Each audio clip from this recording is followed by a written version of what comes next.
Magandang umaga muli mga kapatid. Ngayon nga po ay nasa chapter 5 na po tayo ng Ebanghelyo ni Dr. Lucas. At ang ating pong pagbubulay-bulayan ngayon ay mula verse 1 to 11. Kaya sa inyo pong mga hawak na Biblia, ating pong buksan sa aklat ni Lucas, chapter 5.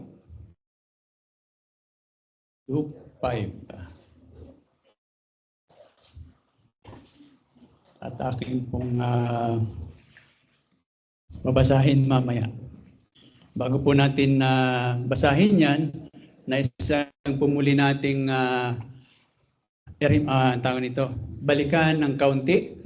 Naalala nyo last time, yung pinag-aralan natin sa chapter 4, yung huling bahagi ng chapter 4, ay nakita nga po natin si Jesus na nangangaral, di ba?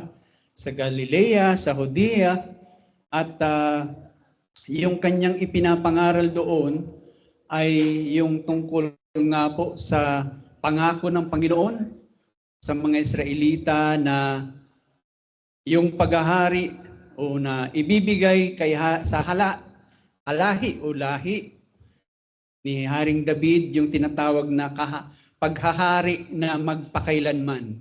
Yung hindi mawawala ang paghahari sa lahi ni Haring David. Pero sabi nga natin noon, nakita natin na yung mga Israelita ay napapakamot siguro ang ulo kasi matagal na silang walang hari at ang naghahari pa sa kanila ay ang paganong bansa na Romano.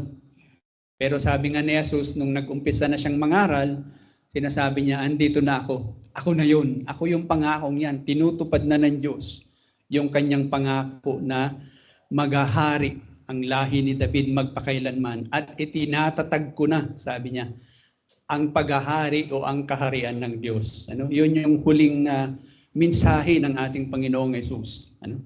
Sa Luke chapter 1, chapter 4 sa huling bahagi. Ngayong umaga naman, ay makikita naman natin si Jesus na magpapamalas ng kanyang tinatawag natin na napakadakilang miracle, great miracle, na mangyayari, sabi diyan, sa tabi ng Sea of Galilee, o ang tawag nga ni Luke ay Lake. Hindi, kung tutuusin, pagbabasain natin ang apat na ebanghelyo o ang mga ebanghelyo, magkakaiba po sila ng tawag sa lugar na ito.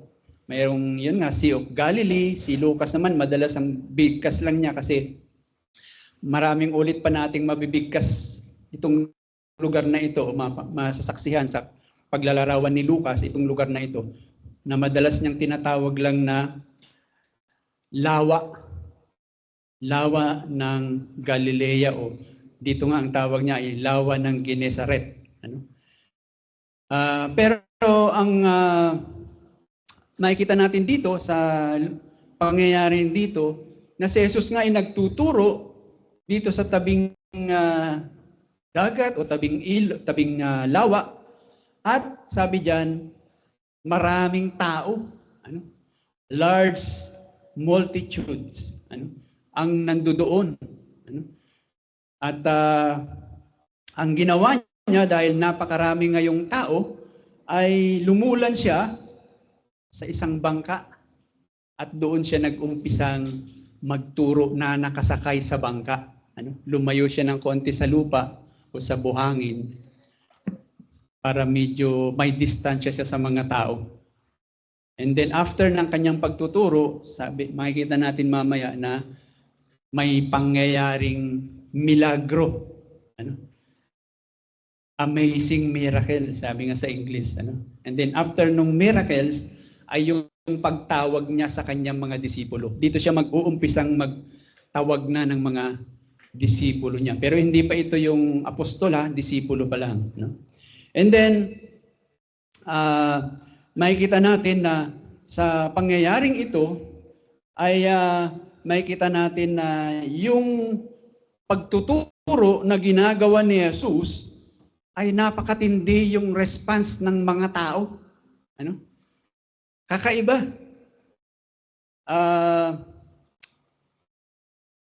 Sa panahon natin ngayon, nakakakita ako ng ganitong response ng mga tao pagka mayroong mga artista.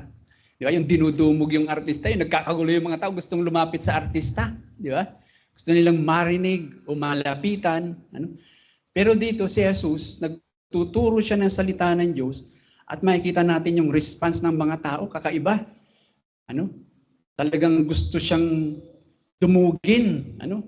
Nagsisiksikan sila para makalapit lang sa kanya, para marinig yung kanyang pagsasalita. Ano? And then, sa susunod na bahagi, yung 4 to 10, verse 4 to 10, makikita naman natin na gumawa nga ng miracle o milagro ang ating Panginoong Hesus ng kababalaghan at makikita naman natin yung pagtugon ni Pedro at yung kanyang mga kasamang disipulo sa miracle na yon na kanilang nasaksihan. And then yung last part, verse 10 to 11, makikita natin nga na si Jesus ay tumawag na siya o nagbigay siya ng tinatawag na pagtawag o parang utos sa mga disipulo niya. Ano? At ang makikita nga natin dito, yung paglalarawan dito ni Luke sa kasaysayang ito ay yung bang paglalarawan sa pakikipagtagpo sa Panginoong Hesus at ano ang kahihinatnan ng pakikipagtagpong ito. Ano? Yun yung paglalarawan ni Lucas dito. Ano ang kahihinatnan sa dakilang pakikipagtagpo sa ating Panginoong Hesus? At ano ang resulta sa buhay ng mga tao. So, bago po natin basahin ang salita ng ating Panginoon, tayo po muna ay manalangin. O aming Diyos, amang banal, Diyos na pinakamakapangyarihan sa lahat. Kami nga po ay lumalapit sa inyo ngayon upang ipagkatiwala ang aming muling pag-aaral o pagbubulay-bulay sa inyong salita. Loobin mo, Panginoon, na huwag po nawang maging bingi kami o huwag kaming maging bulag. Lalo tigit, Panginoon, na huwag nawang maging mga batong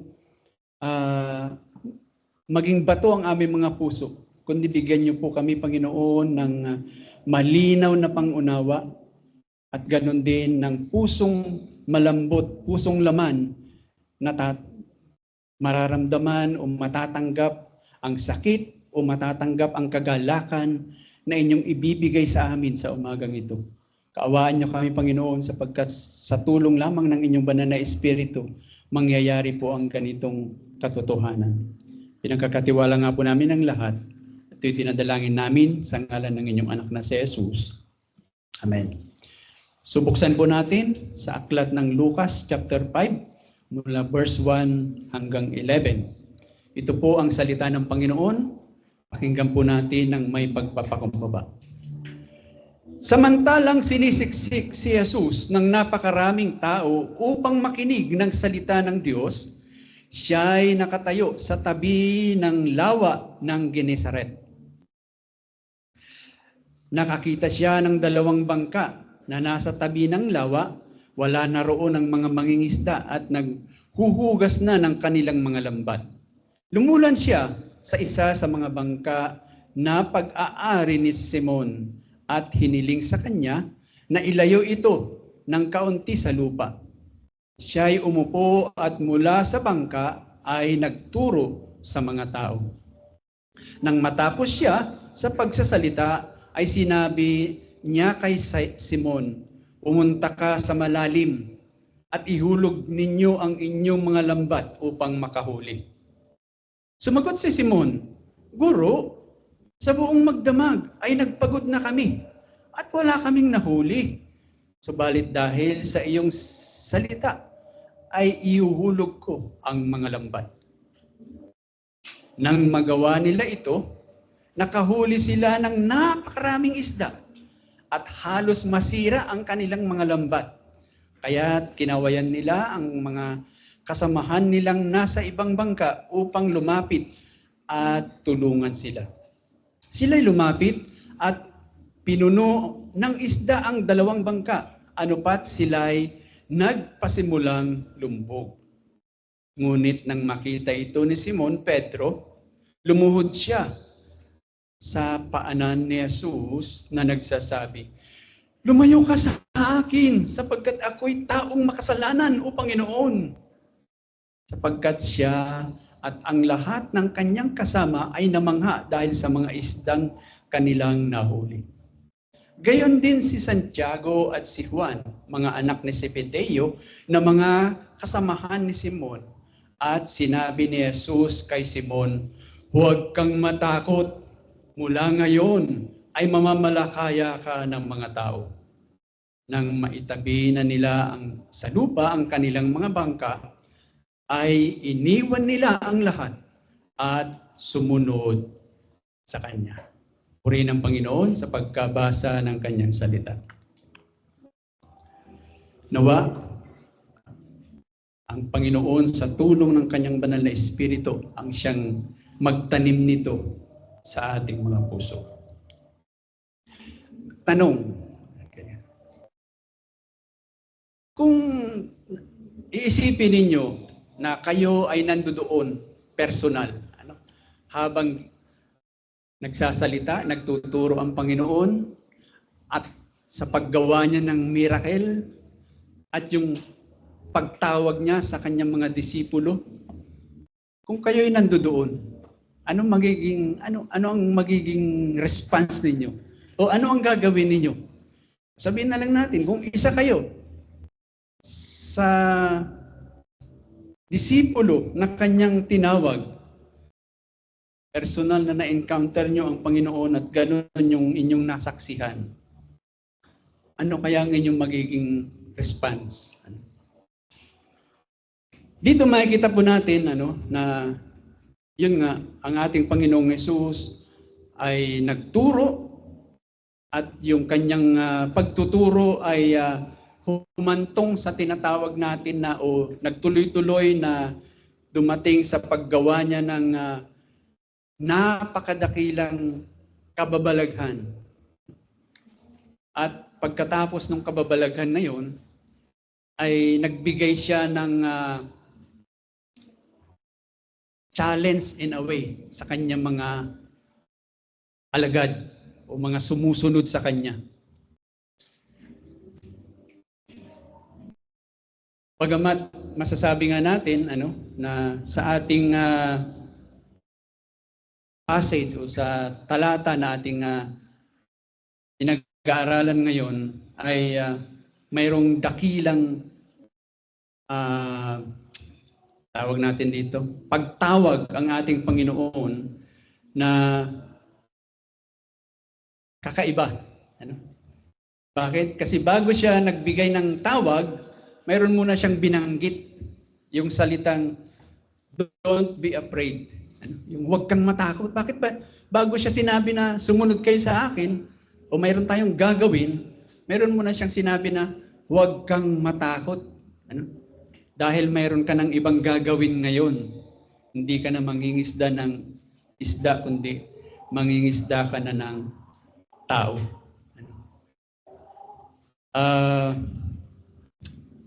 Wala tayo doon, personal.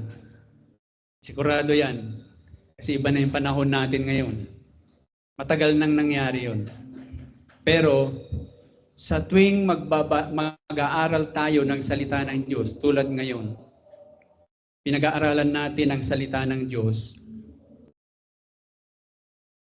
personal na rin natin naririnig ngayon ang salita ng Panginoon. Ang salitang ating pinag-aaralan na tinatawag nating Biblia ay hindi po yan salita ng iglesyang ito. Lalong hindi ko po yan salita. Yan po ay salita ni Jesus, ito sa pinag-aaralan natin ngayon, na tinatawag na salita ng Diyos. So personally, maririnig din natin ngayon yung salita mismo ng ating Panginoon. At siya ay mangungusap sa atin o nangungusap sa atin sa kanyang pagtuturo o preaching at sa kanyang miracles at yung tawag na gagawin niya ay para din sa atin. Okay? So titingnan po natin ng isa-isa. Una, yun nga, yung kanyang mensahe sa verse 1. Ano? Kung titingnan natin sa verse 1, ang sinabi dito, di ba? Samantalang sinisiksik si Jesus ng napakaraming tao upang makinig ng salita ng Diyos, samantalang sinisiksik. Siya ay nagtuturo at ang mga tao ay nagsisiksikan para lumapit sa Kanya. Bakit daw? Bakit sila nagsisiksikan? Sabi dito sa verse 1, kaya sila nagsisiksikan, sabi diyan, ay upang makinig ng salita ng Diyos. Okay? Yun po ang dahilan bakit sila nagsisiksikan. Hindi sila nakakita ng artista na pugi-pugi naman, di ba? Hindi ganon. Kundi nagsisiksikan sila sa napaka-importanting dahilan. At ano yung importanteng dahilan na yun? Dahil gusto nilang makinig ng salita ng Diyos. Ang isa sa napaka-importanting dahilan kung bakit tayo nagsasama-sama tuwing araw ng linggo o yung tinatawag nating Lord's Day ay dahil po sa dahilan na ito. Na ang mga taong ito sa panahon ng ating Panginoong Hesus, kaya sila nagsisiksikan ay naintindihan nila yung importansya ng ipinapangaral ni Jesus na tinatawag na salita ng Diyos. Okay? Kaya ganun na lamang yung kanilang pagnanais na marinig siya. Hindi sinabi dito kung gaano karami talaga yung mga tao na yun. Siguro umaabot 100 mahigit o baka nga hindi lang 200. At dahil nga wala pa siyang ganito, wala siyang amplifier, so ang gamit lang ay kung gaano kalakas talaga yung boses niya. So ang Panginoon matalino, gumawa siya ng paraan para mas maintindihan siya at marinig siya ng mga tao. Sumakay siya sa bangka, sabi diyan, at lumayo ng konti sa mga tao para mas marami ang makarinig at yung kanyang pagtuturo ay mas magiging maliwanag. Dito makikita po natin, mga kapatid, na ang dahilan o ang dapat na dahilan kung bakit tayo nagsasama-sama tuwing araw ng linggo bilang mga mananampalataya ay tulad dapat ng dahilan ng mga taong ito bakit sila nagsisiksikan. Or in other words, ang pinaka-reason dapat kung bakit natin pinagsisikapan pumunta dito para makasama ang mananampalataya ay dahil gusto nating makapakinig ng salita ng Diyos. Tulad ng mga taong ito, nakita nila yung kadahilanan na yun. Na kumbaga kung every time na pupunta tayo sa samahan o sa pagsasama-sama ng mga mananampalataya, yun dapat ang hahanapin talaga natin. Wala tayong ibang hahangarin kung hindi ang makapakinig ng salita ng Diyos. It is the Word of God, sabi nga, that we need. Hindi po ang magandang kwento, hindi po ang magandang pagpapatawa, ano? O hindi po ang tinatawag natin yung kailangan maging natawag natin dito, alive tayo. Ano? Hindi po yun. Ang importante, pag tayo nagsasama-sama bilang mananampalataya, ay lagi nating hinahanap yung salita ng Diyos. Wala pong pwedeng ipalit doon. Kahit sino pa yung magsalita ng napakagaling, sabi yung sinasabi natin na good speaker, well, I hope maging ganun ako. I hope maging ganun lahat yung mga magsasalita sa pulpitong ito na maging magaling silang magsalita.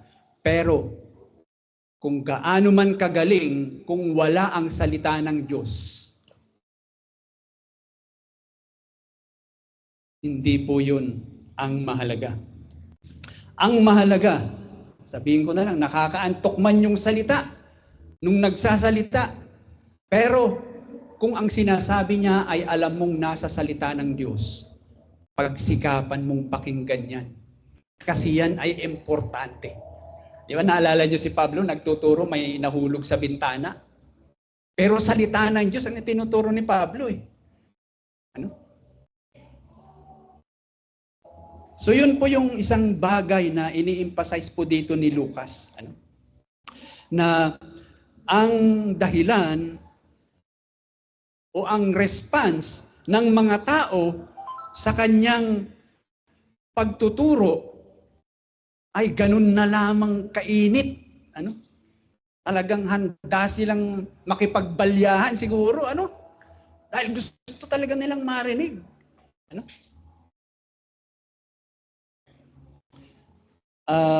Makikita po ninyo, mapapansin ninyo dito sa ating church.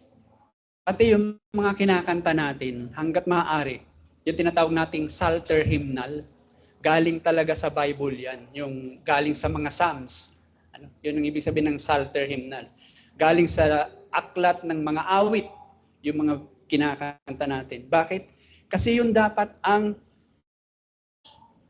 ano ba tawag natin dito? Yun lang dapat ang naririnig sa samahan ng mananampalataya. Ang salita ng Diyos lang dapat. Wala nang iba. So yun po yung, kumbaga, ipanalangin natin na ang bawat lingkod ng Diyos na tatayo sa pulpitong ito ay maririnig natin dapat yung salita ng Diyos. So ako, mag-aano ako sa inyo, na pag may nabanggit ako na nakita nyo mukhang hindi sa salita ng Diyos yun, willing na willing po ako nakausapin nyo ako para paalalahanan. Kasi hindi po ako perfecto, mga kapatid. At nagkakasala po tayo pag nahayaan natin na mayroong ibang salita na tatanggapin natin na hindi pala galing sa salita ng Diyos.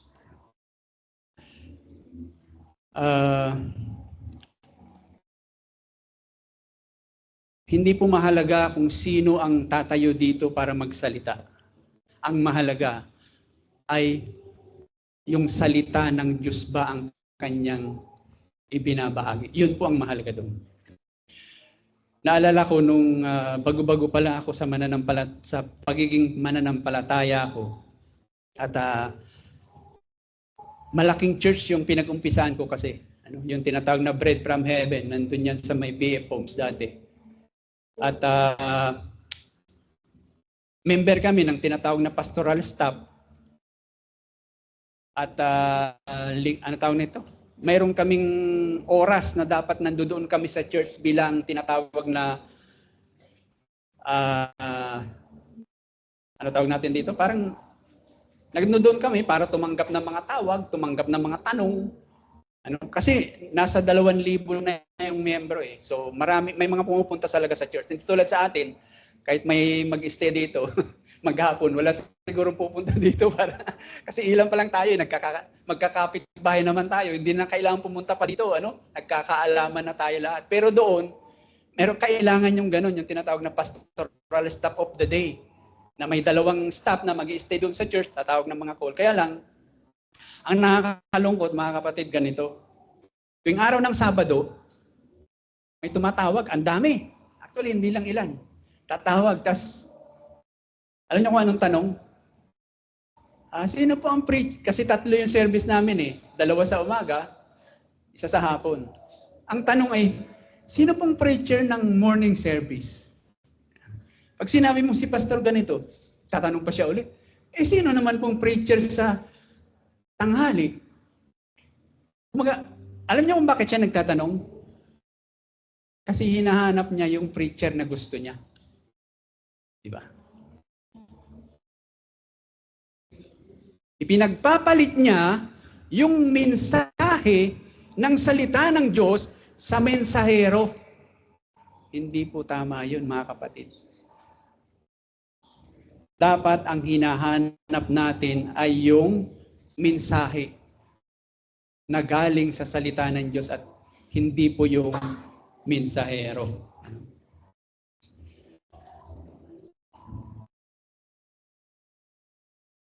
Ang kailangan po natin ay ang mensahe na galing mismo sa Diyos at hindi po yung mensahe ng kung sino mang, kahit sabihin na natin kilala, magaling, pero kung hindi po salita ng Diyos ang kanyang sinasabi, naliligaw po tayo.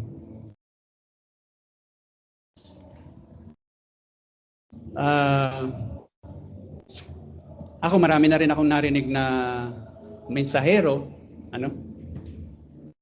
may iba-ibang style kasi ng pag-share o pagbabahagi ng salita ng Diyos. Mayroong, yun nga, sinabi ko kanina, mayroong nakakagising, mayroong nakakaantok, mayroon din naman yung masakit. Parang, ano pa to? Pinipersonal ako . Iba-ibang pamamaraan. Pero wala po sa pamamaraan yan, ang mahalaga, salita ng Diyos ba ang sinasabi? Salita ng Diyos ba? Kasi sa totoo lang, marami naman talagang pamamaraan. Iba-ibang style ng pagpipreach o pagtuturo ng salita ng Diyos. Pero as long as yung itinuturo ay sola scriptura talaga. Word of God talaga. Pakinggan mo yan. Kumbaga, ang ating tawag natin dito, laging hahanapin ay walang iba kung hindi ang mensahe ng Diyos. Mensahe kung sino ang Diyos, mensahe tungkol sa Diyos. Yun lang po ang hahanapin natin. Nakakalungkot, kasi kung nakakatry na kayo na makinig sa ibang mga simbahan ngayon, minsan nakakalungkot, malalaki pa nga sila . Marami sila. Ano ang maririnig nating mensahe? Well, gagamitin nila yung Word of God. Pero gagamitin nila yung Word of God para kilitiin ka lang. Sinabi ng Panginoong Hesus yan . Darating ang araw, yung mga tao, ang papakinggan lang nila is yung masarap sa pandinig. Karamihan ng mga churches ngayon, lalo na yung mga malalaki, hindi na pinag-uusapan yung masakit na usapan. Ano yun? Yung tungkol sa kasalanan, at kung ikaw ay mananatili sa kasalanan, ikaw ay hahatulan ng Diyos. Ikaw ay papaluin ng Diyos. Wala, bihira yun. Alam niyo, madidinig natin madalas sa mga malalaking simbahan, nagpunta ka dito, kapatid, pagpapalain ka ng Diyos. Parang ganun. Yung tinatawag nating prosperity gospel. Hindi naman natin sinasabing hindi kayang pagpalain ng Diyos ang kanyang mga anak. Totoo yan. Pero hindi po yun ang kabuuan ng salita ng Diyos. So, nakakalungkot na ang dahilan ng karamihan ng mga churches, kaya sila nagtuturo ng mga ganong turo, ay dahil nga naman, yung ano ba tawag natin dito? ang pamamaraan is para yung mga tao, first timer, babalik yan. Pagka natuwa siya sa mensahe. Ang sarap naman doon, Yung, ano tawag ito? Feel na feel ko lang, Ang sarap, babalik ako diyan, Pero pagka unang dating pa lang, ay sinabi mo na, kasalanan ka, yung katulad ng turo ni John the Baptist. Ikaw lahi ng ulupong, di ba? Sa tingin mo babalik pa 'yon? Sama ng sakit naman nun. Ano ba ginagawa nitong preacher na to? Ano yun? Sabi nung, alam niyo yung kaisipan ng marami, ang bigat-bigat na ng buhay ko ng buong isang linggo kasi dami-dami ko naging problema. Tapos pagdating ko sa church, problema pa rin. Ay, ayaw ko na dyan. Di ba? Kaya yung karamihan ng mga church, hindi na po salita ng Diyos ang itinuturo. Kung hindi yung tinatawag nating kalayawan ng mga tao, yung tinatawag nating kagustuhan ng mga tao. Di ba? O sa public speaking, ganun yun. Di ba? Sa public speaking. Ano ba yung audience ko? Anong edad yan? Anong mga, ano tawag natin dito? Klaseng profession yan. Pagka sinabing ganito, ganitong edad, mag-iisip yung preacher, yung speaker, ganito dapat. Para akma sa kanilang kalalagayan, akma sa kanilang estado. Sa salita ng Diyos, hindi po ganun. Ang salita ng Diyos, ang pagtuturo ng salita ng Diyos, ito, yung salita ng Diyos, masakit man o masarap, nakakatakot man o nakaka-encourage, kung salita ng Diyos yan. Bata, matanda, mayaman, mahirap. Kung ito yung sinasabi ng salita ng Diyos, dapat yun ang sasabihin ng mensahero. Bakit? Di ba, alam natin, nung kamakailan, nung tinukso ang ating Panginoon, ano sabi niya kay Satanas? Man does not live by bread alone, but by the, but every word that come from the mouth of God. Yun kasi ang kailangan natin, salita ng Diyos. Kasi doon talaga tayo makakatanggap ng tunay na buhay.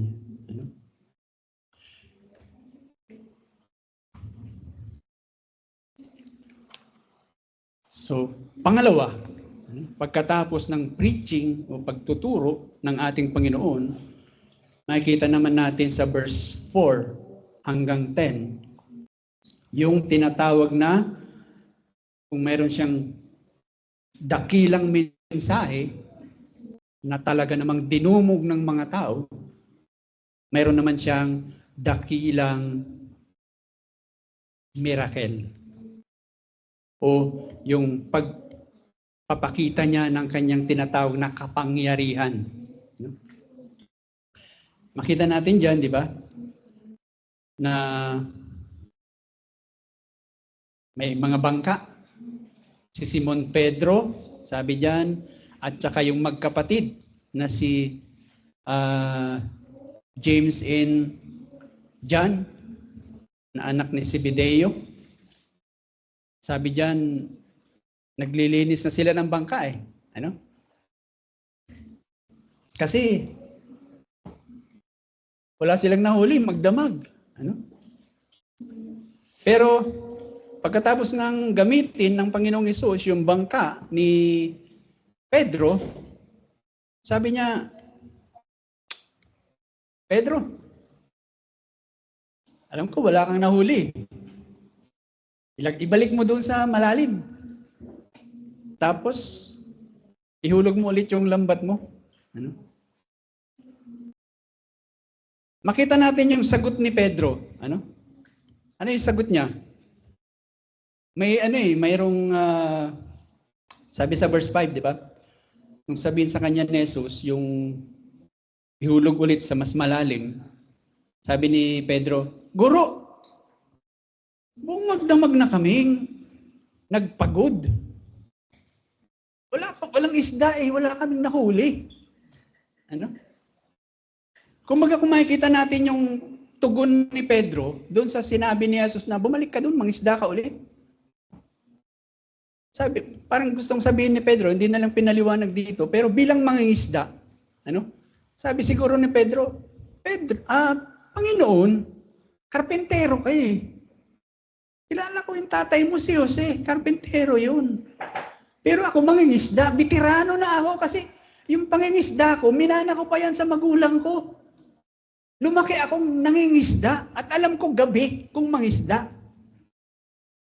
Wala na kaming nahuli, magdamag.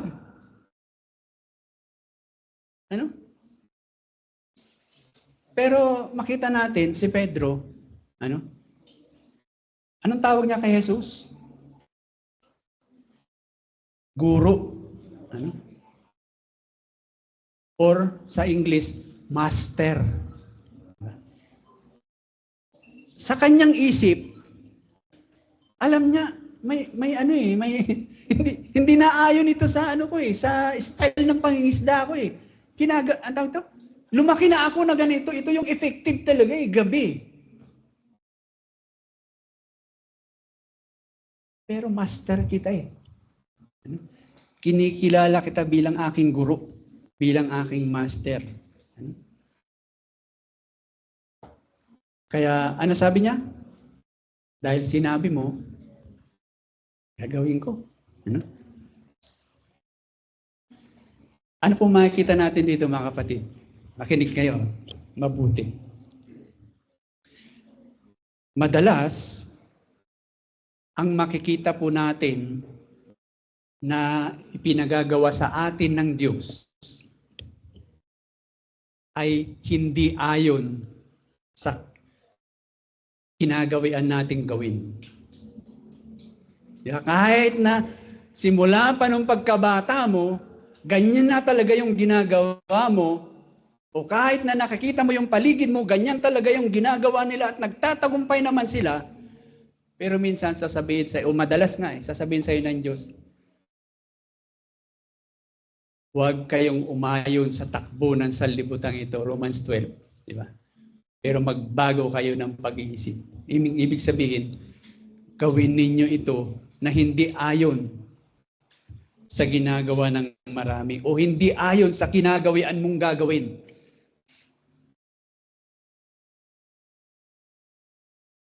Kaya madalas, iniisip natin yung salita ng Diyos, iniisip natin minsan, wala naman akong makikita dyan na gabay kung paano ako magnenegosyo. Iniisip natin minsan na yung salita ng Diyos, wala naman tayong makikitang payo dyan kung paano maging nanay o paano maging anak. O parang hindi naman ayon yan sa ginagawa ng marami. So Lord, pagkaligtasan, oo, amin ako dyan, nasa Biblia talaga yan. Pero paano ako dumiskarte sa araw-araw? Parang wala. Kasi hindi ayon sa yung mga nakikita kong nandyan. Parang hindi naman tawag nila, yung hindi practical. Mayroong tunog na ganun kay Pedro nung sinabihan siya ng Panginoon na gawin mo yung hindi mo ginagawa. Pero anong makita natin kay Pedro? Nung sinunod niya, kinilala niya si Jesus na kanyang master, na kanyang guro, na kanyang Panginoon. Nabigo ba siya? Hindi. Nakakita siya ng miracle. Kasi yung hindi normal na nangyari. Di ba?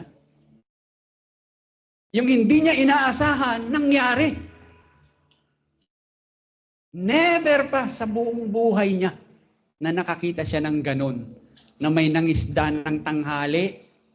Tas hindi nga marami lang eh. Lulubog na yung bangka eh. Masisira na yung lambat eh. Di ba?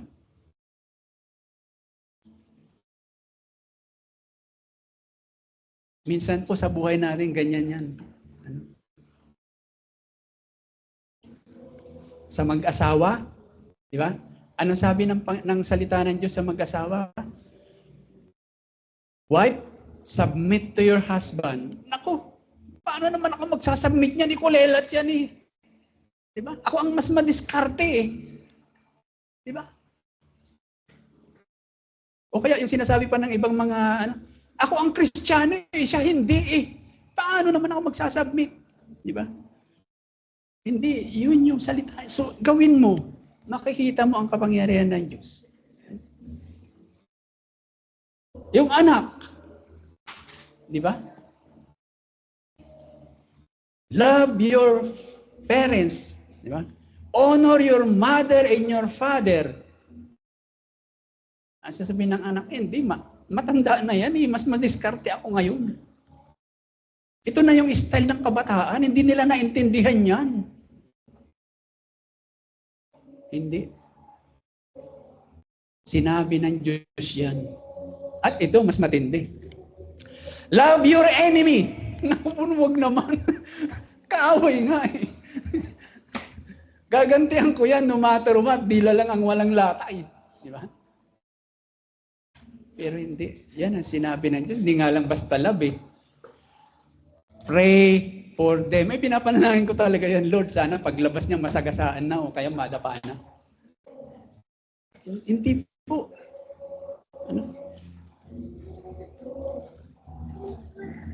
Pag ang Diyos ay may sinabi at sinunod mo yan kahit hindi pa kayang intindihin ng iyong diskarte, kahit malayong malayo at actually opposite madalas. Kung sinabi ng Diyos at sinunod mo. Kahit sa isip mo, paano kaya mangyayari ito? Mangyayari yan. Kung ano ipinangako ng Diyos. Kumbaga, dito makikita natin na si Pedro, matindi yung agam-agam niya eh. Pero nagpasakop siya. At dahil nagpasakop siya, yung tinatawag natin, kinalala niya si Jesus bilang kanyang Panginoon, na siya ang may hawak ng kanyang buhay, hindi lamang sa buhay niya sa pananampalataya o buhay niya sa iglesia, kundi pati sa buhay niya sa araw-araw bilang mangingisda. Walang segundo sa buhay natin ang hindi hawak ng Diyos. Lahat natutulog, naglalakad, ano pa man ang ginagawa mo, saan ka man naroroon, lahat yan nasa kontrol ng Diyos. At yun yung pinanghawakan ni Pedro. Hindi ko kayang intindihin, hindi ko kayang tanggapin. Pero Panginoon, sinabi mo eh. Sige. Gagawin ko kung ano ang sinabi mo. At alam nyo, ang naging resulta sa buhay ni Pedro, sa nakita niyang kapangyarihan, nakita niyang milagro. Di ba? Ano yung sumunod? Sa verse 8, sabi niya, nung masaksihan niya yung pangyayari, sabi niya, ngunit nang makita ito ni Simon Pedro, anong ginawa niya? Lumuhod siya sa paanan ni Jesus na nagsasabi, Panginoon, lumayo ka sa akin sapagkat ako'y taong makasalanan. Ba't ganun ang reaction ni Pedro? Di ba? Pag tayo nakakita ng miracle, sabi, ang gandaan ka pang, di ba? May pagpapala, ang dami, masaya ako. Pero si Pedro, ano nangyari sa kanya? Natakot siya. Nanikluhod siya. Ano? Bakit kaya? Ano ba yung nangyari kay Pedro? Mga kapatid, ito madalas nating nababanggit. Ano? Dahil si Pedro, nasaksihan niya ang kapangyarihan ni Jesus. Na napagtanto niya na siya ay nasa harapan ng hindi ordinaryong tao. Siya ay nasa harapan ng higit pa sa propeta, higit pa sa kung sino mang kinikilala na lingkod ng Diyos, kundi ito talaga ay ang anak ng Diyos. Nasaksihan niya yung kadakilaan ni Jesus, kung kaya't, ano sabi niya? Sa nabasa natin, walang binanggit kasi na pagtuturo tungkol sa kasalanan eh. Walang binanggit na pagtuturo tungkol sa kadakilaan ni Jesus dito.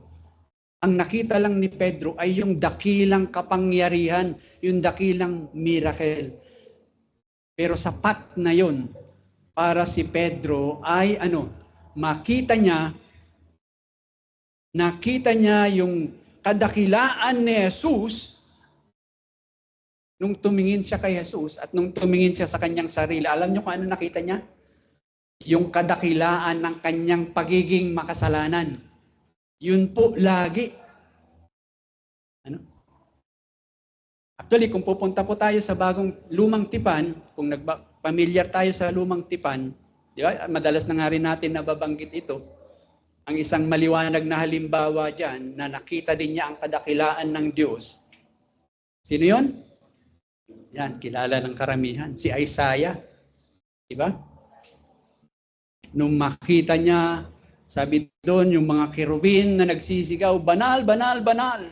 At na-realize niya, ang presensya ng Diyos nandyan. Ano sabi niya? Woe to me, for I am a sinful man. I am a man of unclean lips, and I dwell among a people of unclean lips. Ganun po yung talagang tatawag natin dito. Makikita natin pag tayo ay naharap ng totoo. Pag nakilala natin ng totoo, na-realize natin ng maliwanag kung sino ang Diyos. At alam niyo kung anong nangyayari? Kung familiar kayo sa lumang tipan? Yung mga tao, pag nakakaharap nila ang Diyos at hindi sila karapat dapat, hindi lang sila basta natatakot, mayroon pa nga namamatay sa kanila. Actually, mayroong mga preacher, na ang title ng kanilang preaching ay People Encounter God and Die. Ang mga tao nakaharap ang Diyos at namatay, mayroong mga ganong preaching, pagtuturo. Dahil mayroon talagang ganon. Ganon talaga ganoon ka tindi ang kadakilaan ng Diyos na kumbaga makikita natin, si Pedro, tama yung kanyang reaksyon. Hindi siya mali. Tama lang na matakot siya. Tama lang na manikluhod siya sa pagmamakaawa sa presensya ng Diyos. Bakit? Kasi nga na-encounter niya, nakita niya na mukhaan ang Diyos sa pamagitan ni Kristo. Pag tayo naunawaan to, naintindihan natin, nakilala natin ang Diyos na itinuturo ng Biblia. Dahil yan yung totoong Diyos. Makikita mo na yung Diyos ng Biblia ay hindi kapareho ng Diyos na nasa isip mo. Diba kasi tayo, kahit Kristiyano na tayo, dahil sa ating pagiging makasalanan, mayroon tayo minsan kaisipan kung sino ang Diyos. Pero pag nakilala mo ng totoo kung sino ang Diyos na itinuturo ng Biblia, ay iba pa pala.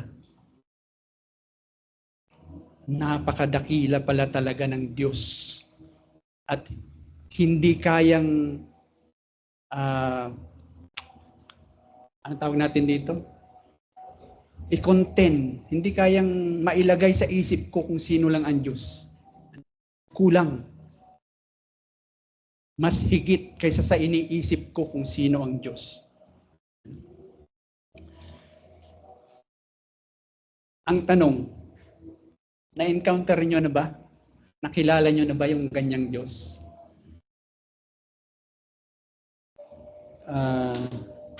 naging maliwanag na ba sa inyong isipan kung gaano ka makapangyarihan, gaano kadakila, gaano kabanal ang Diyos?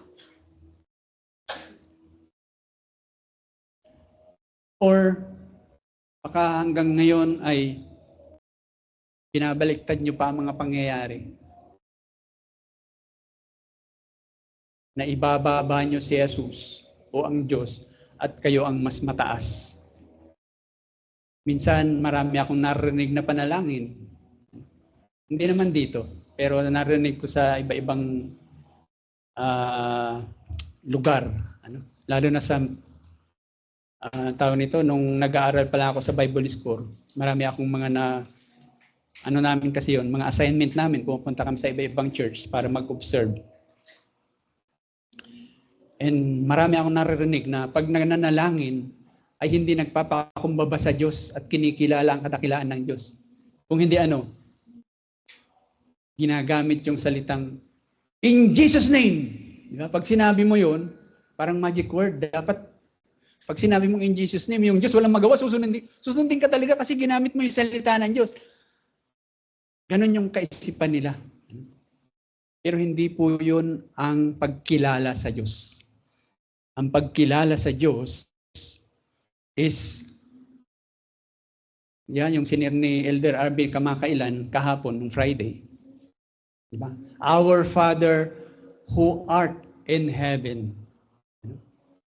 Sa umpisang-umpisa pa lang ng itinurong panalangin ng Panginoon, ini-emphasize doon kung sino ang Diyos.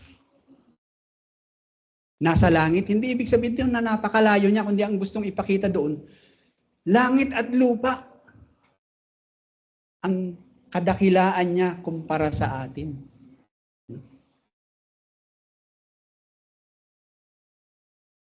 Kumbaga, ang tawag natin dito, kung nakilala na natin ang Diyos na itinuturo ng Biblia, kung gaano kadakila, makapangyarihan, kabanal ang Diyos na itinuturo ng Biblia, masasabi natin, nag-uumpisa na tayong maging disipulo. Umpisa na yan sa pagkilala mo kung sino ang Diyos, na ikaw ay talagang disipulo ka na ng Panginoon. O tinatawag natin, Kristiyano ka na. Kung nakilala mo na yan, tinanggap mo na yan, at kinilala mo na ikaw ay makasalanan, makasalanan, at ang Diyos naman ay dakila. Kung tinatanggap mo na yan, kinikilala mo na yan, nag-uumpisa ka na sa iyong pagiging disipulo ng Diyos. Pero alam nyo,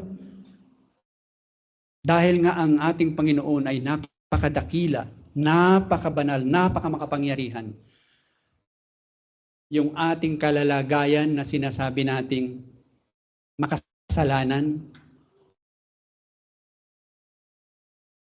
nababago niya yan. May paraan siya dyan. Diba? Sa verse 10 and 11, makikita natin, di ba si Pedro natakot siya, lumuhod siya sa takot. Pero anong sabi sa kanya ng Panginoong Hesus? Peter, don't be afraid. Huwag kang matakot, Pedro. Anong gustong sabihin ni Jesus doon? Sinabi ba niya, ikaw naman, Pedro, kilala mo naman ako, huwag kang matakot sa akin, ito lang ako, si Jesus lang ako. Yung ba gustong sabihin ni Jesus? Hindi. Ang gustong sabihin ni Jesus, Pedro, tama ka, dapat lang talaga matakot ka. Dapat lang talaga manginig ka. Pero alam mo, Pedro, kakampi mo ako eh. Kung babalikan ulit natin yung mga lumang tipan, halimbawa sa Genesis chapter 46 verse 3, nung si Jacob ay sinabihan pupunta sa Egypt, di ba? Pinapupunta ni Jose. Natakot siya kasi sabi niya, kaaway ko yan eh. Pero ano sabi sa kanya ng Panginoon? Huwag kang matakot, Jacob. Bakit? Kasi sasamahan kita. May dahilan ka na hindi ka matakot kahit pumunta ka sa Egypt kasi kasama mo ako. Actually, babaguhin ko na ngayong pangalan mo, gagawin ko ng Israel. Kumbaga, ang sinasabi dito ni Jesus kay Pedro, tama yung pagkatakot mo, Pedro, kasi nakaharap mo ang dakilang Diyos. Nakaharap mo ang anak ng Diyos. Pero hindi ka dapat matakot dahil yung anak ng Diyos nakaharap mo ngayon ay kakampi mo. Sa madaling salita, ipinapangaral ni Jesus sa kanya yung tinatawag nating good news o ebanghelyo. Na sinasabi sa kanya ni Pedro, ni Jesus, alam mo Pedro, mahal kita. At papatunayan ko yung pagmamahal na yan sa iyo.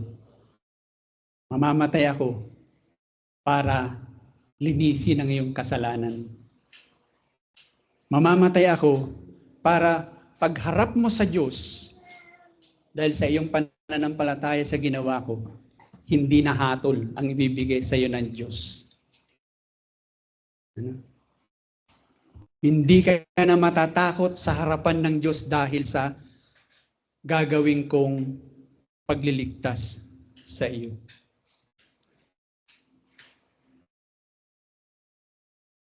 Sa tingin ninyo,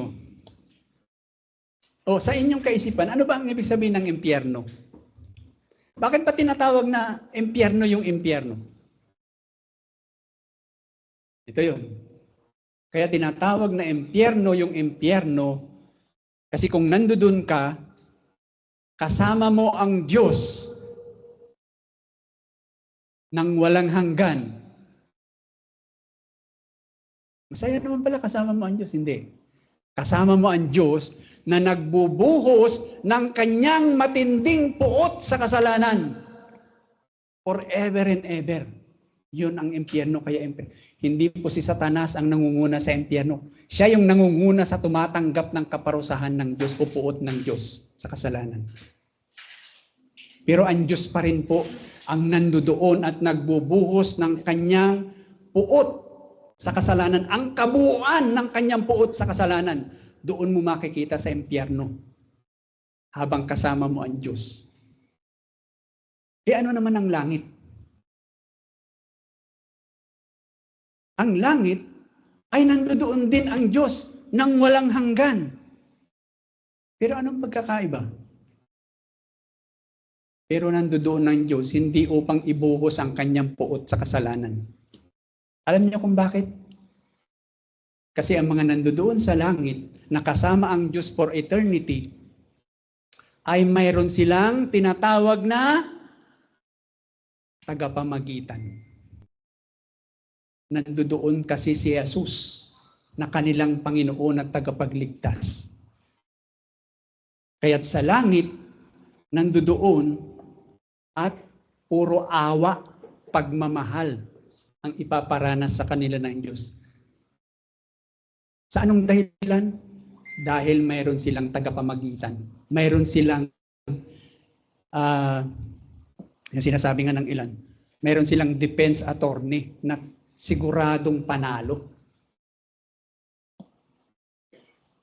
Yun po yung sinasabi ni Jesus kay Pedro. Pedro, tama ka. Dapat matakot ka sa presensya ng makapangyarihan at banal na Diyos. Dahil ikaw ay totoong makasalanan. Pero sa totoo lang, kung mananampalataya ka sa akin, kung susunod ka sa akin, kung magiging disipulo kita, hindi ka dapat matakot. Kasi hindi mo ako kalaban, kakampi mo ako.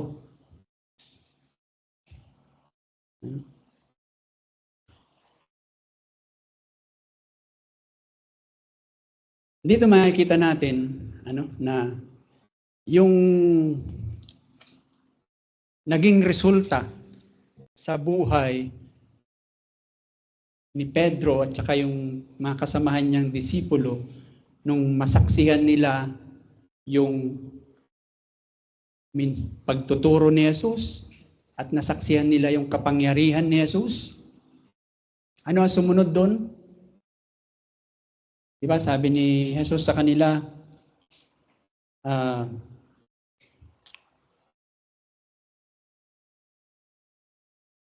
huwag kang matakot dahil mula ngayon ay mamamalakaya ka na ng tao. Hindi na isda ang huhuliin mo. Mangingisda ka na ng tao.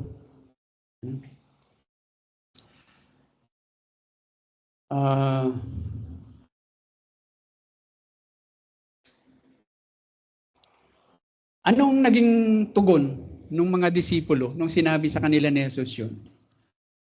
Hindi ka na magiging mangingisda ng tao, ay ng isda, tao na ang uhuliin mo o hahanapin mo. Ano naging tugon?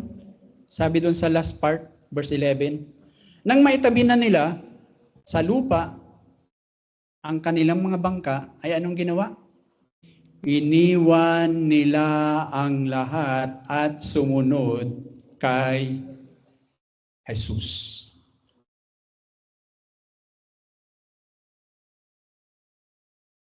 Iniwan nila ang lahat. Ibig bang sabihin, hindi na sila mangingisda ulit? Kung nagbabasa kayo ng pamilyar kayo sa gospel, alam natin hindi sila, sabihin bumabalik sila sa pangingisda. Although, yung pagkakataon na yun, na si Pedro bumalik sa pangingisda, pinuntahan siya ulit ng Panginoon, nirebuke siya ulit eh. Pero wag na muna yun. Ang makikita lang natin dito, anong ibig sabihin yung ginawa nila, na iniwan nila ang lahat, sumunod sila sa kanya? Ibig bang sabihin yan, lahat tayo ay magiging taong simbahan na lang? Hindi na tayo magtatrabaho? Hindi po. Ang sinasabi lang dito, yung pag-iwan nila ng lahat ay to recognize that everything else does not equal to Jesus. Meaning, kung anuman ang tinatangkilik mo, anuman yung pinapahalagahan mo sa buhay na ito, relasyon, trabaho, buhay, kalusugan, kahit na ano, yung pinapahalagan mo sa buhay na ito. Ang sinasabi diyan, dapat makita mo na mas higit si Jesus diyan. Kaya dapat mas pahalagahan mo si Jesus kahit sa ano pa mang bagay ng mundong ito. Ano? Kumbaga, may pagkakataon, siguro marami na sa inyo nakaranas nito, na para maturuan tayo ng Diyos na mas pahalagahan natin siya sa ano paman, minsan kukunin niya yung pinapahalagahan natin para matutunan natin mas mahalaga talaga si Jesus kaysa doon. Tao, minamahal mo, pinapahalagahan mo ng higit sa Diyos, kukunin niya yan. Hindi ko naman kayo tinatakot. Pero, totoo din yung pangyayaring yan. Kayamanan, minsan kalusugan, ano pa man yan. Kung mas mahalaga yan sa Diyos, pwedeng kunin ng Diyos yan para makita mo na hindi pala yan ang mahalaga, kundi si Jesus talaga, kundi ang Diyos talaga. Di ba, may turo mismo din ang ating Panginoong Hesus sa ibang aklat ng tawag natin dito, Ebanghelyo, sa aklat ni Mateo. Ano sabi ng Panginoong Hesus? Seek first the kingdom of God. Yun yung ibig sabihin niyan. Uunahin mo ang kaharian ng Diyos. O sa madaling salita, uunahin mo, bibigyan mo ng importansya ang Diyos. At ano mangyayari pag binibigyan mo ng importansya ang Diyos ang priority sa buhay mo? Di ba? Nasabi doon sa susunod? And all these things. Ano daw ang gagawin? Shall be added unto you. Bahala ang Diyos dyan. Siya ang bahala. Kung uunahin mo siya, hindi siya magkukulang. Kung uunahin mo siya, kahit umantong ka sa kamatayan, hindi pagkukulang ng Diyos yun. Kundi para pa rin yun sa ikabubuti mo. Mahirap lang intindihin kung minsan. Kasi yung ating kaisipan ay makasalanan. Pero yun ang totoo.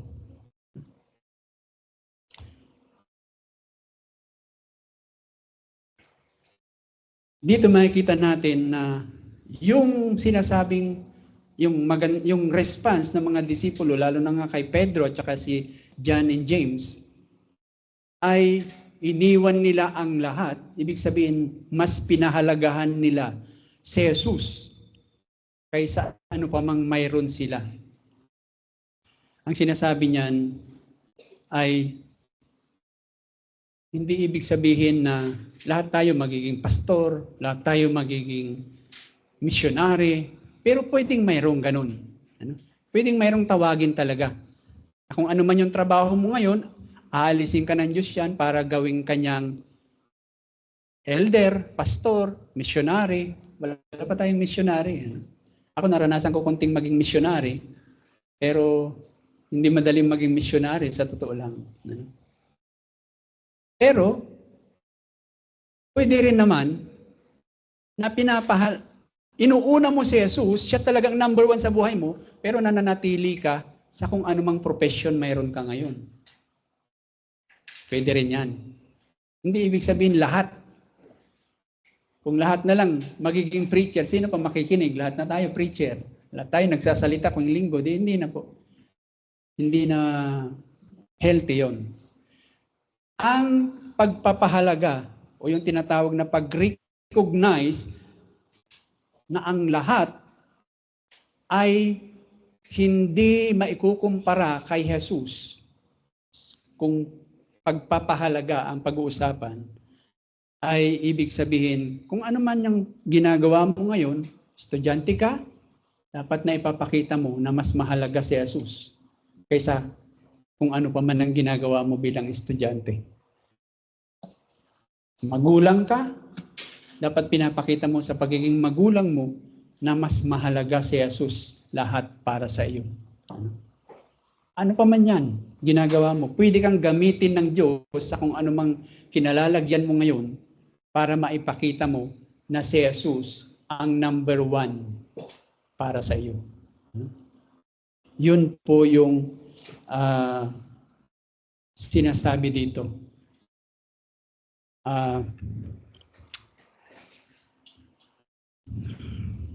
Maraming kaparaanan sa buhay nating ito kung paano natin maipapakita na si Jesus ang pinakamahalaga para sa atin. Pero mga kapatid, itong pagtawag na ito ng Panginoon na hali kayo, sumunod kayo sa akin.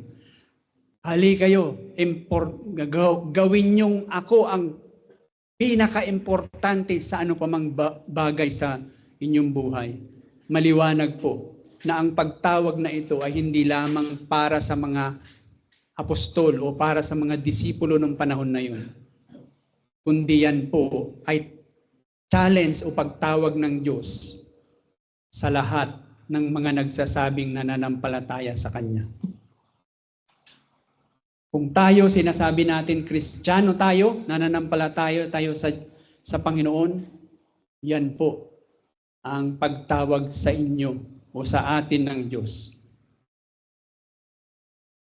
Iwanan mo ang lahat at sumunod ka kay Jesus.